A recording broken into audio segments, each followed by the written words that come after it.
Okay, so said guru said something very significant.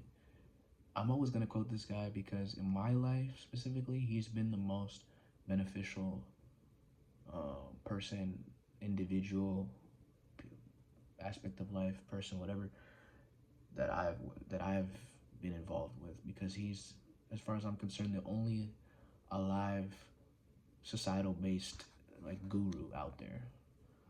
So, but yeah, he's been the most beneficial to my life, even when what he says is so intense and you can't grasp it, but what he says is right, you know?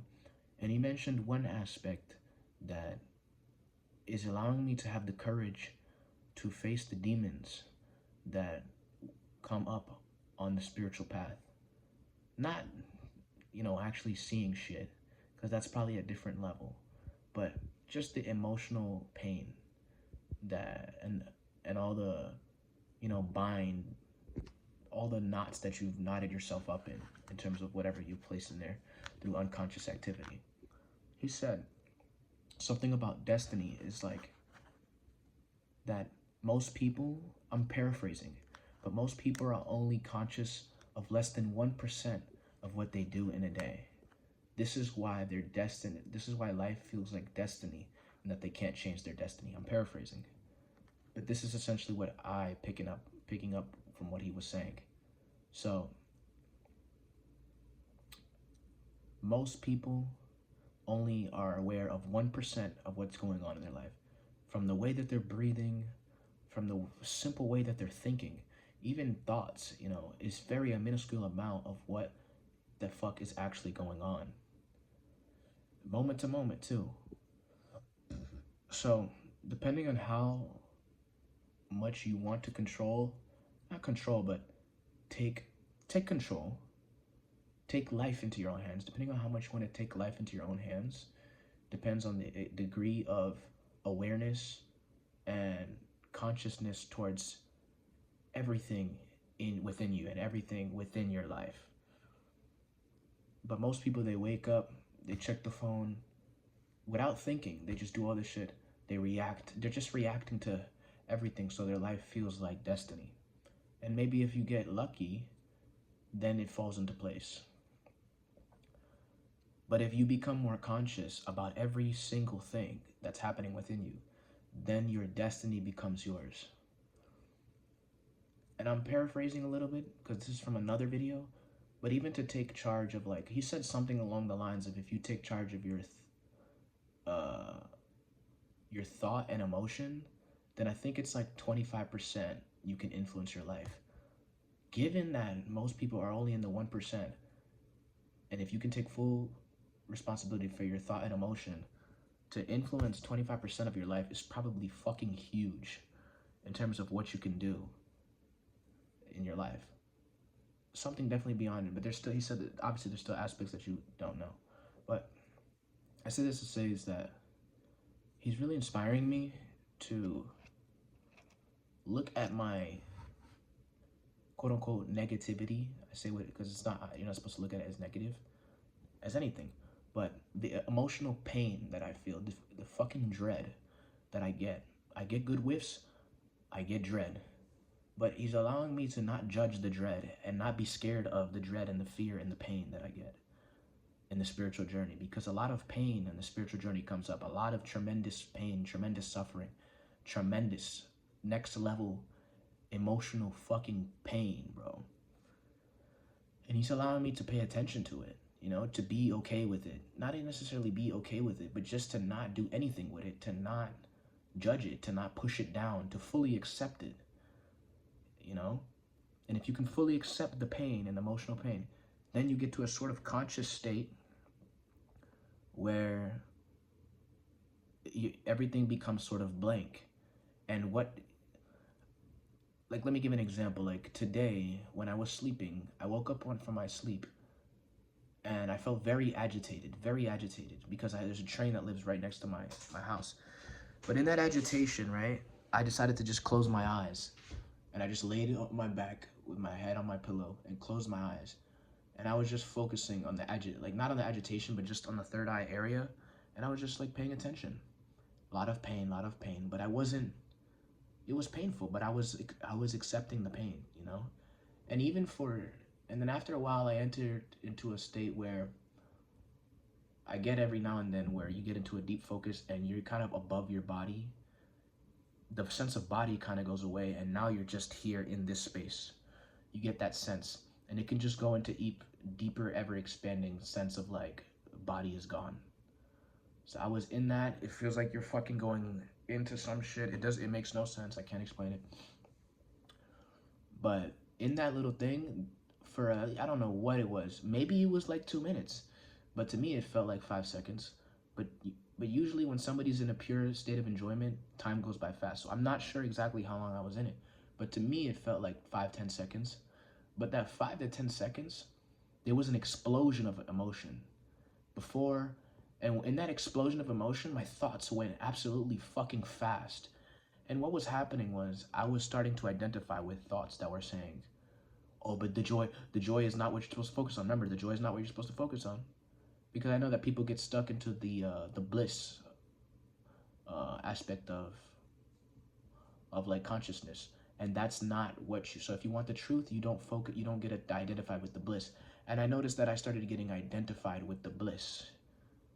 But since something weird happened is like, since I was not identifying with the bliss and I was saying, oh, don't focus on the bliss, don't focus on the bliss, I started identifying with the thoughts. And so it brought me back down to that intermediate stage where you're just not even in the out of body feeling. You're just in the focus regular dharana stage, not the dhyana stage. Yeah, so I was in a state of dhyana, and then I was feeling the bliss, and I was going to enter into some state of samadhi, but everybody's always there, almost at samadhi, basically. You're always like one moment away from samadhi, I would say, from a deep absorption into like flow state. Because I was in a state of dhyana, I would say. And I feel like samadhi is not far. It's just very, like, one little thought can take you completely the fuck out of it, you know? One little thought can take you completely the fuck out of it. But, yeah. So, he gave me a new strategy, which is, you know, when you're going to sleep, you want to be conscious till the last moment until you go to sleep. You want to be conscious till the last moment. When you're waking up, you want to be conscious when you're waking up, right? You want to be conscious every single moment of your life. Even when you're lethargic, even when you're sad, even when you're mad, even when you're blissful, even when you're angry, even when something painful happens, you want to be conscious every single moment of your life. Now let me get into this next topic.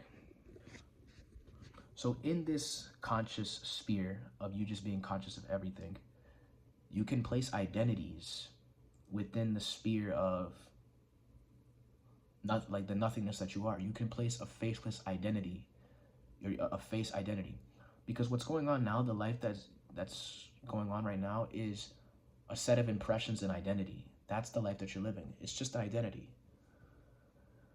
and you can manipulate the identity by placing an imaginary identity as if you are the identity. Put the face on, depending on how natural and how attuned to you are with your concentration and your subtleness of the movement of the mind, the way that you can subtly move your awareness to something. The issue with the only issue and setback with placing the new face is going into the old face that you had. So if you want to be a rich person, you have to put the lens on of the person who's already rich. And then if you stay in that real feeling, and the way you really look at the world now is through the real rich person's lens, as if you've already been rich and the only thing you've known was to being rich. You keep that face on. But the problem is that when people open their eyes, they immediately go back to the person who was broke. They get focused on their job, they get focused, and they start reacting to shit again, not knowing what's going on in the subtle regions that it's putting on the face of the loser, of the guy who's always a reacting guy. So in the Bible it says the kingdom of heaven is within you. And in the Bible it says when you pray, believe you have received and you shall receive. Knowing this, The only where to go, the only place that you need to go is within. And the only place to make anything happen that you need to go is within. It's 100% within. Physical action is one aspect that I'm trying to understand. But you cannot act out of a limited identity. There is no possible way to move anything through a limited identity, because your identity will overpower the actions that you take. Everything will be through the lens of the identity that you are. You will not be able to act to any degree of profoundness, or whatever the word I'm trying to use. You will not be able to do. And you can notice this. You can play with your mind and notice, like, what is going on with your consciousness? Like, what is going on with your identity? Why can't you be, fearless in a specific aspect? Because there's an identity blockage that has you a certain way. And you have to scoop it out, get to a state of no mind, and you have to place in a new identity, that counter intentions that limited identity. So now that when you open your eyes, and you need to have your eyes open, I almost poked myself, you need to have your eyes open where you're carrying that new face into the physical reality, into the life. You have the new identity, and you hold on to the subtleness of it. So the next time you're approached with a situation that normally the old identity would be fearful of, the new identity is now fully present and there and expressing itself with absolutely no fear. So you really have to penetrate. And I say this to say, I can do more than what I did today. I can do more. I can go all day.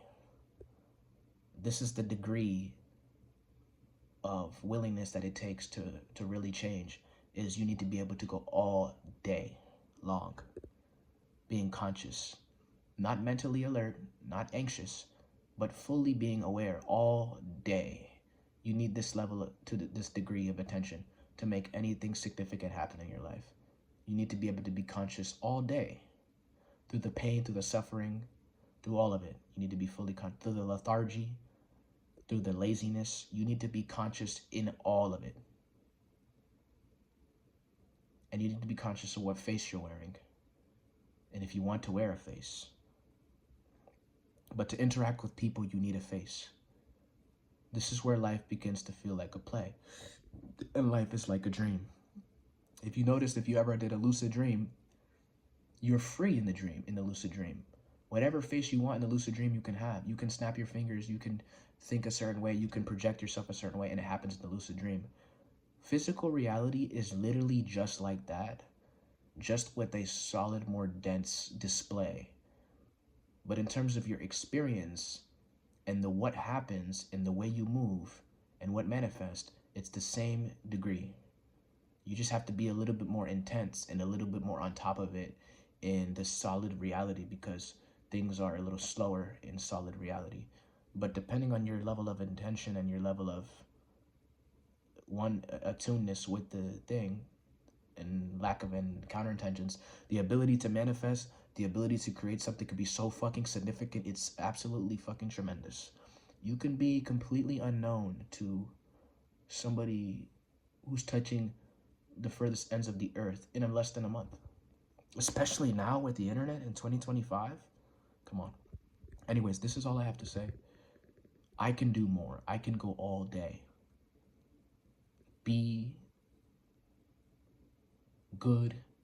Put the face on you want to put on, and face the demons. Face the fears. And I recommend, this is my personal recommendation, that you get with the Isha Foundation and you learn Shamavi Mahamudra Kriya. Because you're going to need something that can give you a sort of foundation so that you don't get off the fucking rails. Because I know that Shamavi Mahamudra Kriya has got my back when pushing these extreme practices. So, and I have a guru, not on my side, but a guru that's there, that if I push to the furthest ends of there, he will catch me. You know what I'm trying to say? So, if it's not the Isha Foundation, get a trusted guru, a trusted yogi that will allow you to go full throttle into the life. And if you ever So and if you ever enter into a non-linear realm, that is a good thing, but you're just not ready for it. He'll catch you, you know. So this is why I feel less fear attacking this certain thing, because I know that Sadhguru's got my back in that way, in not going too far off. He's got my back. You know what I'm trying to say? But anyways, this is all I have to say. And yeah.